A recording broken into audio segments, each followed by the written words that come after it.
कविता एक सजी संवरी गृहिणी हमेशा चाहती थी कि उसका पति सौरभ सिर्फ उसी का हो, पर सौरभ वो तो अपने बुजुर्ग पिता की छांव में जीना नहीं भूला था। जहां कविता रिश्ते में अधिकार खोज रही थी, वहीं सौरभ रिश्तों में कर्तव्य निभा रहा था। ये आजकल क्या तमाशा लगा रखा है तुमने? जब देखो अपने पापा के साथ ही खाना खाने बैठ जाती हो। अरे मैं भी इसी घर में रहती हूँ, तुम्हारी पत्नी हूँ, तुम्हारा इंतजार कर रही होती हूँ, पर तुम्हें मेरी परवाह ही नहीं। कविता सौरभ पर चिल्लाते हुए बोली, अरे यार तो क्या गलत कर दिया? पापा के साथ ही तो खा रहा हूँ, बेवजह बात का बतंगड़ क्यों बना रही हो? उल्टा तुम्हारे लिए तो अच्छा ही है ना कि आजकल मैं टाइम से आ जाता हूँ, टाइम से खाना खा लेता हूँ, और आजकल तुम रसोई से जल्दी ही फ्री भी हो जाती हो। आखिर मैं अपनी पत्नी को परेशान नहीं करता ना? सौरभ ने जवाब दिया और कुछ न बोला, अपने काम में लग गया। अच्छा चलो कल बाहर घूमने चलते हैं और फिर बाहर ही खाना खाकर आएंगे। बहुत दिन हो गए एक साथ कहीं गए हुए। कविता बात को संभालते हुए बोली, अरे बहुत दिन कहाँ हो गए? अभी 10 दिन पहले ही तो गए थे तुम्हारी मौसी की लड़की की शादी में। अरे पर वर कुछ नहीं, अभी मुझे ऑफिस में बहुत जरूरी काम है। कम से कम 4-5 दिन तो मुझे तुम कहीं भी जाने के लिए कुछ मत कहना। पापा दवाई लेने वाले होंगे, उन्हें दूध गर्म करके दे दो, सौरभ ने कहा। सौरभ की बात सुनकर कविता मन ही मन बड़बड़ाते हुए बोली, जब देखो बस पापा पापा पापा, पापा के अलावा कोई दिखता ही नहीं है, जैसे और कोई काम ही नहीं है। अरे तुम अभी तक गई नहीं? उसे वहां खड़ी देखकर सौरभ ने कहा। हाँ जा रही हूँ, थोड़ा बाहर घूम कर आ रही हूँ। वैसे भी पापा आजकल दूध नहीं पीते, कविता ने कहा। क्यों? पहले तो पीते थे, अब क्या हो गया? अरे अब बुढ़ापे का शरीर है, नहीं पचता होगा दूध, इसलिए उन्होंने खुद ही मना कर दिया, कहकर कविता रवाना हो गई। उसके बाहर जाने के बाद सौरभ अपने काम में लग गया, लेकिन कुछ सोचकर 10 मिनट बाद ही अपनी जगह से उठा और रसोई में आ गया। एक गिलास दूध गर्म कर पापा के कमरे में लेकर गया। देखा तो पापा अपनी दवाइयों के साथ बैठे हुए थे। उन्हें देखते ही सौरभ ने कहा, क्या हुआ पापा, अभी तक दवाई नहीं ली? उसकी आवाज सुनकर पापा ने मुस्कुराकर उसकी तरफ देखा। बस बेटा अभी दवाई ले ही रहा हूँ, तुम्हें कुछ काम था? हाँ मैं आपके लिए ये एक गिलास गर्म दूध लेकर आया हूँ, आपको दवाई के साथ चाहिए होता है ना, और फिर आपको गर्म दूध के बिना नींद भी नहीं आती, सौरभ पापा के पास बैठते हुए बोला। सुनकर पापा हैरानी से उसकी तरफ देखने लगे, पर बहू कहते कहते वो रुक गए। सौरभ उनके मन की बात को समझते हुए बोला, मैं आपका बेटा हूँ, आप मेरी जिम्मेदारी हो, आपको जो चाहिए मुझसे कहिए। अब आप दवाई लेकर सो जाइए और बहू की फिक्र मत कीजिए। ये सुनकर पापा की आंखों में आंसू छलक आए, पर उन्होंने कुछ नहीं कहा। पापा को दवाई और दूध देकर सौरभ ने गिलास रसोई में लाकर रखा और अपने कमरे में आकर बैठ गया। लैपटॉप खोलकर अपना काम करने लगा, पर काम में मन ही नहीं लगा। अभी 10 दिन पहले की बातें दिमाग में घूमने लगीं। उस दिन अचानक वो शाम को जल्दी घर आ गया था। उस दिन कविता घर पर नहीं थी, वो पार्लर तैयार होने गई थी। उन दोनों को कविता की मौसी की बेटी की शादी में जाना था। कविता ने उसे ऑफिस में ही फोन कर दिया था, मैं पार्लर जा रही हूँ, जब तुम घर से रेडी होकर आओ तो मुझे पार्लर से ही रिसीव कर लेना।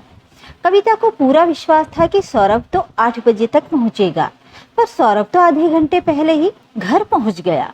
दरवाजा खोलकर अंदर गया तो देखा तो पापा खाना खा रहे थे। हाँ पापा अक्सर इस टाइम पर खाना खा लेते थे। अभी वो कमरे के अंदर जा ही रहा था कि उसका ध्यान पापा की खाने की थाली पर गया, तो देखा उसमें ठंडी रोटी और पतली सी दाल रखी हुई है। पापा ये कैसा खाना खा रहे हो आप? ठंडी रोटी और पतली दाल, ना कोई एक और सब्जी है और ना ही सलाद है, ऐसे कैसे खाना खा रहे हो आप? क्या कविता खाना बनाकर नहीं गई? सौरभ ने पूछा। बेटा खाना यही रखा था, तो पापा ज्यादा कुछ नहीं बोले। 1 मिनट रुको आप, कहकर सौरभ रसोई में गया। देखा तो खाना बना ही नहीं था। उसने उसी समय कविता को फोन लगाया।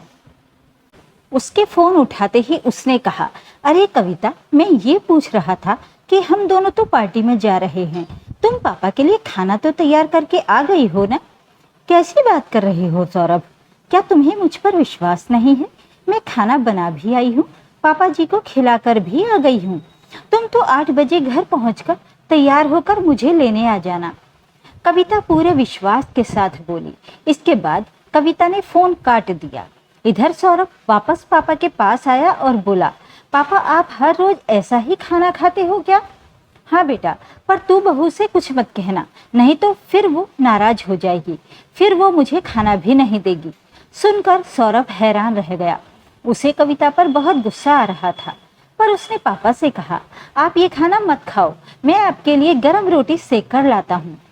अरे बेटा, तू ऑफिस से थका हारा आया है और अब मेरे लिए रोटी बनाएगा?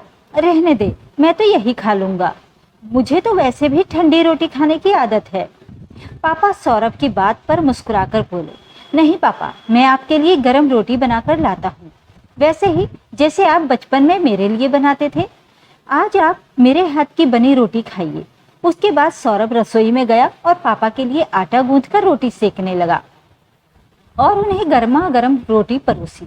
रोटी खाते हुए पापा की आंखों में आंसू आ गए। ये देखकर सौरभ उन्हें बाहों में भरते हुए बोला, पापा आप रो रहे हो? बचपन में मम्मी के जाने के बाद आप भी तो रोज शाम को इसी तरह मुझे रोटी बनाकर खिलाते थे। मैंने एक दिन क्या रोटी बनाकर खिला दी तो आप उसी में रो पड़े। सुनकर पापा के चेहरे पर मुस्कुराहट आ गई और उन्होंने सौरभ को ढेरों आशीर्वाद दिए और बड़े ही चाव से रोटी खाने लगे। ये देखकर खुद सौरभ को भी बड़ा अफसोस हुआ कि कितने दिनों से पापा ये सब झेल रहे होंगे। वो तो कविता पर कितना विश्वास करता था, इसलिए उसने तो कभी पूछा ही नहीं कि वो पापा की किस तरह से सेवा कर रही है। खैर, थोड़ी देर बाद रसोई की सफाई कर सौरभ तैयार होकर कविता को लेकर पार्टी में पहुंच गया, पर उसने इस बारे में कविता से कोई बात नहीं की। वो जरा इस बात को देखना चाहता था कि कविता किस हद तक उसके पापा के साथ व्यवहार कर रही है।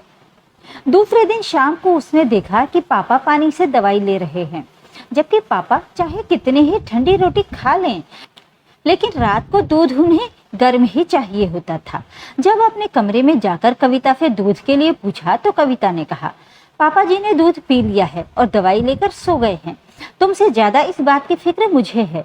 कविता ने बड़े ही प्यार से कहा। अब तो सौरभ को पूरा विश्वास हो चुका था कि कविता का व्यवहार पापा के लिए ठीक नहीं है और कितनी आसानी से वो झूठ बोल देती है, पर वो एक बहू से क्या उम्मीद करें जब वो बेटा होकर अपने पापा की सेवा नहीं कर पाया।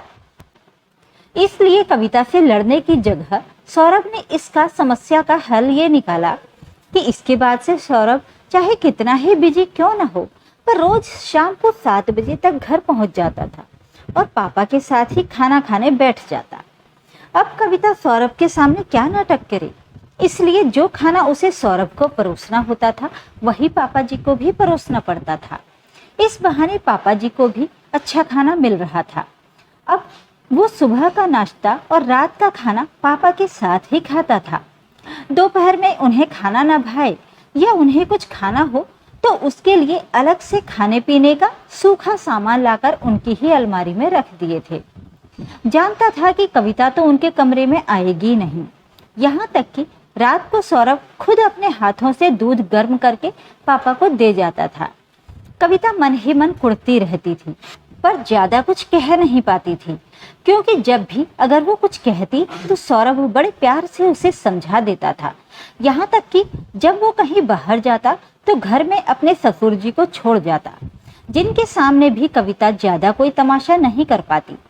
1-2 बार कविता के पापा ने भी उसके इस स्वभाव को नोटिस किया था, तो उन्होंने कविता को अच्छी तरह डांटकर चुप करवा दिया, ये कहकर कि किसी बुजुर्ग का दिल दुखाकर तू हमारे घर आई तो तेरी वहां कोई जगह नहीं है। इसलिए अब कविता ने चुप रहना ही ठीक समझा और सबके डर से ही सही वो अपने ससुर की अच्छे से देखभाल करने लगी। उन्हें समय पर ताजा खाना और गर्म दूध देने लगी। अब सौरभ ने उसे समझा दिया था कि मुझसे पहले मेरे पापा को अहमियत देनी है